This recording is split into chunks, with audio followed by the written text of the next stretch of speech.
What's going on, guys? Your boy Amazing. We're back with another video, and in today's video, guys, me doing a video discussing buying cosmetics or summoning on banners, basically, which is going to be more beneficial for your account in certain scenarios. Let's talk about it in this video. So before we actually hop into the video, make sure to subscribe to your boy Amazing. We are on the road to 25k subscribers, man. At the time we're recording this video, I'm at 23,890 subscribers on the YouTube channel. Super close to the 24k, man. Last push, guys, last push. With that out of the way, let's hop into the video. Alright, guys, so I wanted to make this video because a lot of people, not just like you know, my viewers, but just in general, I think people just might not know, like, oh, Amazing, should I be buying cosmetics for my character I just pulled, or should I just be continuing to summon? You know what I mean? Like, what really is the most beneficial thing for your account? Let's talk about it. So when you actually are buying cosmetics for a character, it has to be for a character that you're gonna be using in PvP. That's like the one thing I'll specify with buying cosmetics, is that if you are buying cosmetics for a character, it has to be regarded for PvP. So if you're using, let's say, just as an example, let's say you're building Assault Mode Meliodas for the Esterosa team, right?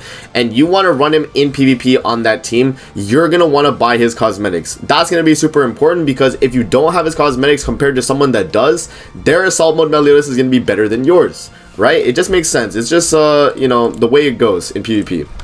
So having cosmetics on a character you're going to be using in PvP is going to be way more beneficial than you just pulling, let's say you pulled your Assault Mode Meliodas and you're like, oh, let me just slap him on my Esterosa team, he'll be okay. You'd want to get cosmetics if it's that type of situation. If it's a situation where, you know, you're pulling for a character and, you know, you don't really plan on using them in PvE or PvP, or you pulled a character that you're like, oh, you know, I can build this character for PvE, then you don't really have to worry about getting outfits for that type of character. So like, just as an example, for a PvE type character, like Arthur is literally made for PvE. I didn't buy outfits, I don't think, to get him max slots, did I? Oh no, I might have, but it's not really like necessary for Arthur to get max outfits, because his whole purpose is to be a PvE type character. So I'm not going to go out of my way to buy outfits for someone that, you know, only really has use in PvE content.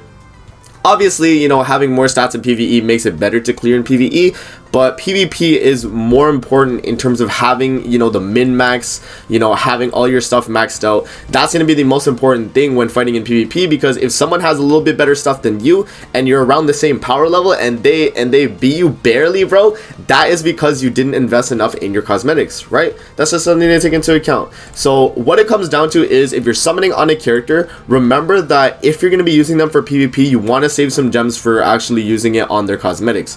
If not, if you're summoning for a character that's like PvE oriented, one of them that I actually summoned was for Freyr. I went for the 6 out of 6. He's a special case scenario, because for Skull and Haughty, you actually need min-maxing stats. That's like the one other spot I would say that is a little bit different than PvP, but you still need min-maxing in terms of your like slots for your outfits. Like, I bought Freyr outfits. Like, the only ones you would really need to pick up though would be the weapons, though. The weapons are the ones you would want, because you want to do the most amount of damage with your Freyr, right? And obviously, I guess the HP pieces would be good too. The outfits wouldn't be as needed, but you guys get the gist, man. Like, you, for anything that's like end game caliber content, you want to be investing in cosmetics for those types of characters.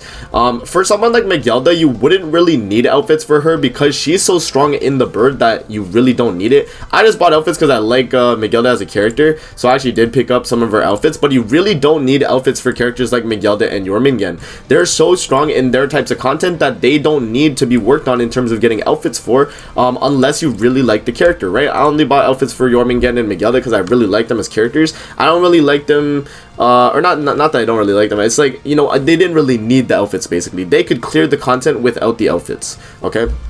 So now let's actually talk about another example that I have, which is for my PvP team that I've been using recently. If you guys don't know, I actually don't have outfits on my Sigurd, and that is lowering my CC on the team by so much, man. Look how much CC my Sigurd has.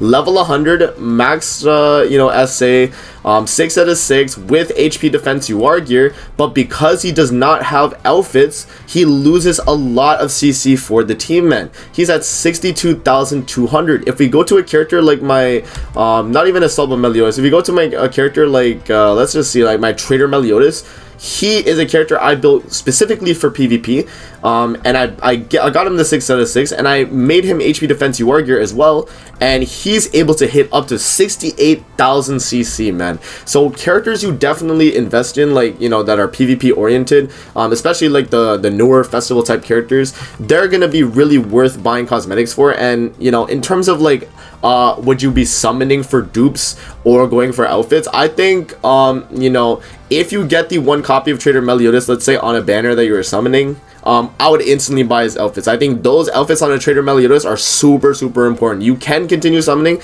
Dupes will definitely help your Trader Meliodas, and obviously the higher the dupe, the more damage he's going to deal. But you guys got to remember that in general, you're not going to be having the ult 99% of the time up. You're going to be having the amplified card and the AoE card, and so because of that, you want to deal more damage on those cards 99% of the time, and by doing that, you pick up his weapons, his you know, his HP pieces to tank better, and his outfits as well to tank as well. So you know, this is just to kind of get this idea in your mind, guys, that you know, you don't need to keep summoning on a banner. Like if I was to summon on, like, oh, this is a really good example actually. This was Summer Diane's banner.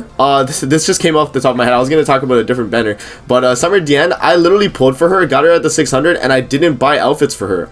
I have her whatever outfits I had from the green one, I just moved over to my red one. So where is my Diane here? So with Diane, I literally just moved over with whatever ones I had from her, and I kept her the way it is. Like, obviously I have max outfits for her, but they were not necessary because she's a PvE type character. She's gonna deal already a lot of damage in Original Demon, and I didn't necessarily need to pick up outfits for her, so all I had to do was just get the copy of you know, Diane here, and I didn't have to worry about cosmetics for her. So if it's a character that's like Diane, where she's PvE oriented and it's not too hard of a content, like Original Demon's hard but it's not, you know, schooled and haughty, then you can definitely run you know, a low outfit character like Diane.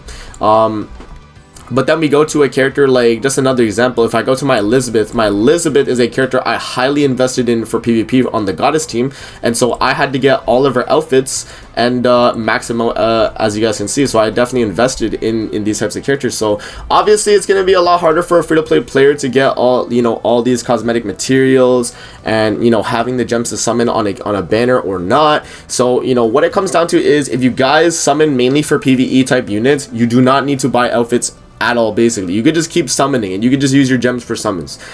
If you do play PvP at all, right, if you go for champion 1 every single week, I would recommend that you invest cosmetics at least in your main PvP team. You don't have to invest in other characters, just your main PvP team.